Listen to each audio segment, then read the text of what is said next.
Con el siguiente bloque de ejercicios trabajamos el equilibrio.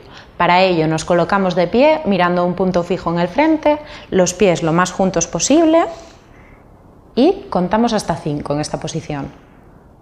1, 2, 3, 4, 5. Para aumentar la dificultad cerramos los ojos y contamos hasta 5 de nuevo.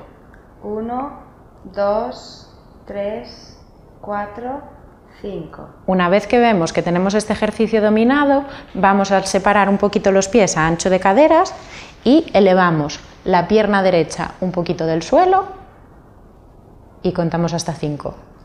1, 2, 3, 4, 5. Realizamos el mismo ejercicio con el lado contrario. 1, 2, 3, 4, 5. Y si tenemos dominado este ejercicio, realizaremos el mismo ejercicio con ojos cerrados. Pierna derecha. 1, 2, 3, 4, 5. Y con la pierna izquierda. 1, 2, 3, 4, 5.